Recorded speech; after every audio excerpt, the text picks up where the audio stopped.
Hello, my lovely learners. Welcome back to my channel. Today we're going to be talking about study tips because finals are upon us. So first things first, I'm in my study gear. Got my sweatshirt, my bun. Messy bun is mandatory, must take you less than 3 minutes. I've got my sweatpants on and I am ready to study. So first thing that I want to say, little disclaimer, the things I'm going to tell you are what work for me. Different things might work for you. Modified versions of what I do might work for you. It's all personal. So hopefully this helps you, but let's get right into it. So first things first, you've probably heard this before, but you need to find a good study spot. If you're on campus, this could be at the library, it could be in your dorm room, it could be in a study room, in a dorm room, or in a lecture building. And it really can be anywhere that feels like a good spot to you. If that's not an option, because this year you're stuck at home in the pandemic, I would recommend taking whatever space you do have and do your best to keep it tidy and have the materials that you need with you. And if you are living with other people who might be noisy when you're trying to study, have a good pair of headphones or earbuds. That's what I do. Frequently, I don't even listen to music. I'm just basically using them as earplugs so that I can't hear what the rest of my family is doing. Or if you want to listen to music, to block it out. But just either find or make a good spot for yourself because you need to focus. The next tip is one that nobody's gonna listen to, but I'm gonna tell you anyway. Don't procrastinate. Oh my goodness, do not procrastinate. And I know I don't even listen to myself half of the time, but start early. This could mean 3 weeks, this could mean 1 week. All I'm saying is do not cram the night before because you will not absorb the material as much. It will be harder to learn. You'll be exhausted when you take the test. It's just gonna be a bad time. And also, if these are like your major classes, this is probably information you need to know. So like you can't just learn it for 2 hours and then forget about it. So that is something to keep in mind. But here's where we get into the tips that I find useful in general. Tip number 3 I find particularly helpful if I am cramming because I procrastinated, which does happen. Then that brings us to tip number 3, which is repetition. This is my main way that I study. Even if I didn't procrastinate, but it's particularly helpful when I do. I cannot emphasize enough, this is not read the material 6 times. This is write it down, say it out loud, sing it, get it going in your brain. Now, I find writing to be most helpful if the professor has given me a study guide. So I have a list of terms and concepts and things that I need to know. In that case, I go through my notes and my textbook and previous assignments and whatever, and even if I already have it written down, I rewrite it on a separate piece of paper. I write out the whole study guide again. Then I write it one more time based on those notes that I just did, and then I try to do it memorized. If I complete that all successfully, then I call it a day. I might quiz myself a little bit more. I'm not a big fan of flashcards. One way that you can do this is with flashcards. I just feel like they're a waste of my time to write them out and then like recycle them in 2 days. If it is what works for you, or if you want to use like Quizlet, I think that can be really helpful. And totally, if flashcards work for you, do them. I just don't find it very useful for me. If I do not have a study guide, and it's going to be more multiple choice, like I would still write the things down. I forget what the number is, but it's something along the lines of writing something down is the equivalent of like saying or reading it like 10 times or something like that. So it really helps it stick in your brain. But if you're not going to write it, then I say it out loud because it kind of then I am both speaking it, so I have to know what I'm saying, and I'm also hearing it again, which is helpful. And at that point, I just like, okay, if the fact is the mitochondria is the powerhouse of the cell, or like, what's the definition of a mitochondria is the question. I would just sit there going, like, first I'll read my notes. Okay, Mitochondria is the powerhouse of a cell. Mitochondria is powerhouse of the cell. And then like, okay, mitochondria is, oh gosh, what is it? Oh, powerhouse of the cell. And then I do that until I can say it from memory. Then I'll maybe, like if I have a list of 10 terms, I'll go back, and that was number 5. I'll go back to 1, and I'll do 1 to make sure I still know that.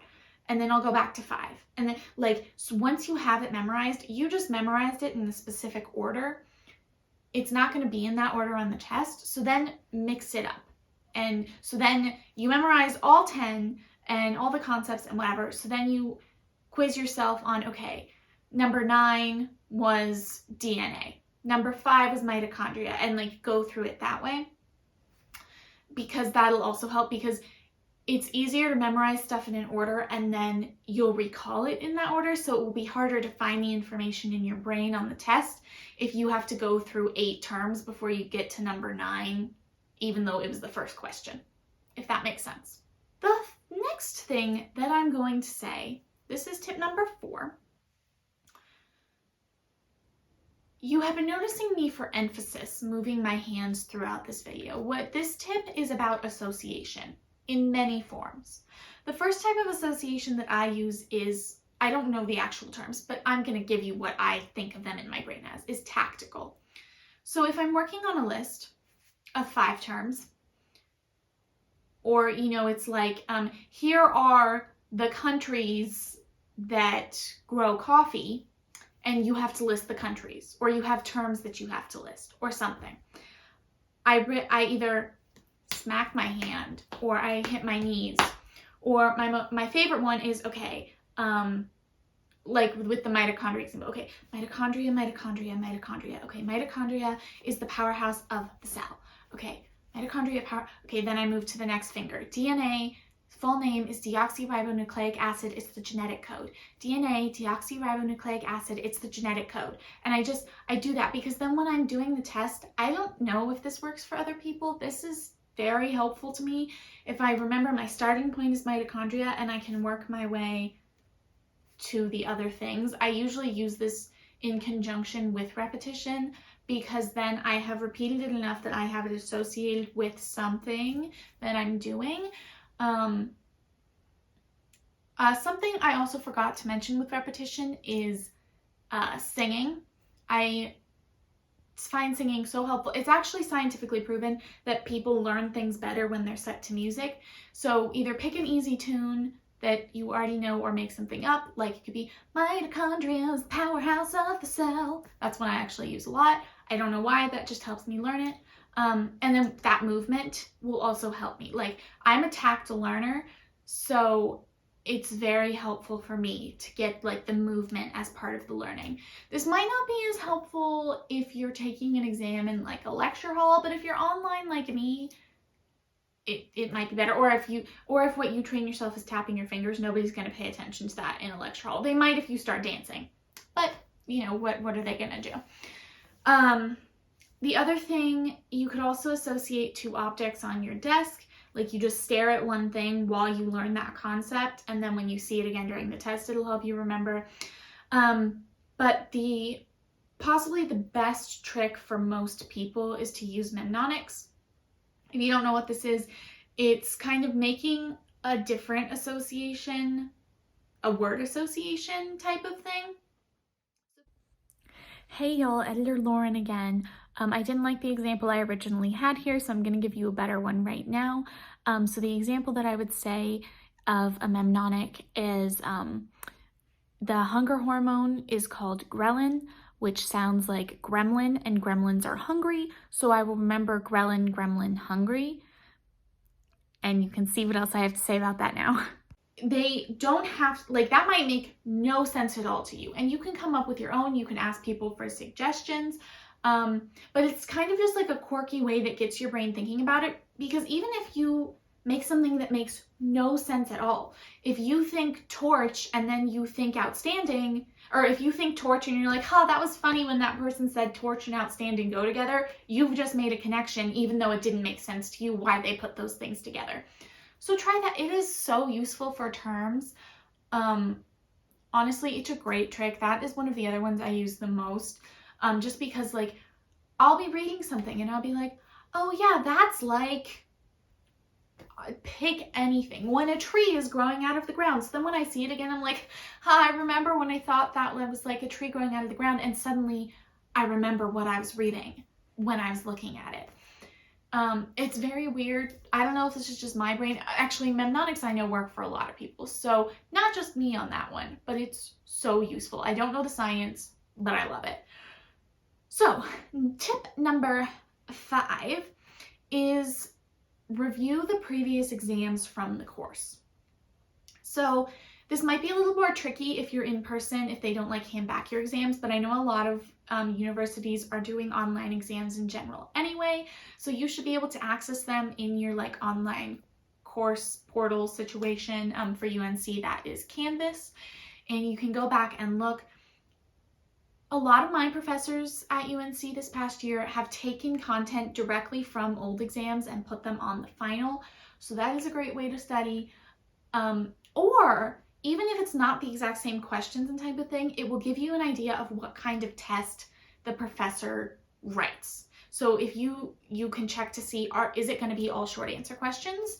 Is it going to be all multiple choice? Do they always write true false questions and have the answer as true? Do they try to trick you? Do you need to be really paying attention to the wording because they are a professor who tries to trick you? It can really help you know what kind of test you're walking into, which can affect which things you study and which things you pay attention to. Because also, that's another thing, if you wrote from your textbook and you've got, like in my sociology class right now, they talk about all the different experiments that go with broad concepts, and it'll be like, okay, this sociologist and this psychologist and then this sociologist. I know my professor asks me to know the names. A different one might just care that you know the concept and not who discovered it. So if you look at those tests and like, okay, she asked on all 3 of the previous exams, what was the name of the person who discovered this? You need to study the names. If they don't really do that, you probably can just get away with like skimming the names and focusing on the concepts. So, tip number 6. If you're struggling with a bigger concept, or even if you want to explain terms, but I find this works best with concepts, is explain them to a friend, a family member, a sibling, someone in your life who's willing to listen, because the best way to prove or to check if you know the material is if you can teach it to someone else. If it's not like their area of expertise, they may not totally understand it, but it will show you where your gaps in knowledge are. So even if you, like I talk to my mom or my sister, I'll be like, hey, I need to check that I know how to analyze action. Can I explain the process to you? And so they won't know if I'm wrong or right, but I will be able to see where my gaps are. Or if they're following along really well and they're like, wait, I don't understand how you got from here to here, you'll know you missed a step or something like that. And if you don't have anyone, if you live alone and you can't call and like everyone's busy or something, I mean, honestly, grab a stuffed animal, do anything. Like pretend you are teaching it to someone who is taking this class next semester and see if you can explain it in a way that makes sense and gives all the information. And that's your answer for the test when that question comes up. Finally, we have tip number 7, which is take breaks. I'm not going to say take a water break because you should be drinking the whole time that you're studying, but otherwise get up, take a bathroom break, have a snack break, walk around, because it's not good for you to just sit there for 6 hours anyway. That's not good for your body. It's also not going to be good for your brain to just straight be reading and memorizing and learning things for that amount of time. You need to give your brain a few minutes to decompress and absorb what you've been learning. I wouldn't go more. There's a chart that I've seen, and I can't remember quite how it works right now, but it's like if you study for 30 minutes, take a 5-minute break. If you study for an hour, take a 15-minute break. If you study for 2 hours, take a half an hour break. So I wouldn't go more than an hour without taking like a 10-minute break. I am really bad about this and tend to just want to like study through the whole day. That is not good. We don't want that. Because we want you to really know it. Because if you're shoving information from 5 classes into your head in one day, only so much can stick if it's all coming at once. So take breaks. And also, if you're hungry, you're gonna be distracted and not be learning it anyway, so you should be eating anyway. And it's just healthier for your body, healthier for your brain, better for your grades. Take breaks. I want to reiterate, don't procrastinate and do it all in one day. Not a good thing to do, especially because if you're cramming all night, you will be exhausted for the test, which is also not ideal testing conditions, and such things.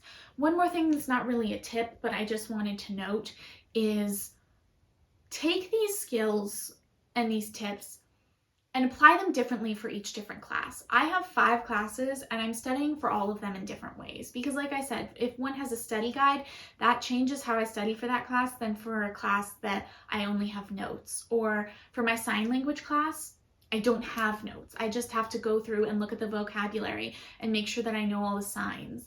And I look at the old tests and I see what kind of questions they ask us to answer.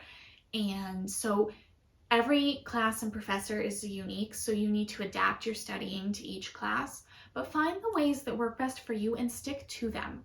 Like, learn how to study, because a lot of people don't learn how to study in high school, and then they really struggle when they get to college. So take this time and really figure out what's going to work for you, because you're going to be there at least 4 years, and that means you're going to have at least 8 finals weeks. And I want you all to have good habits so that you will succeed in your life, in your degree, and have a wonderful time and not be crying on the library floor in finals week. So, those are my studying tips. I wish you all very, very good luck on your final exams, and I hope that you will consider subscribing to come learn about life with me. Thanks for watching, y'all. Bye.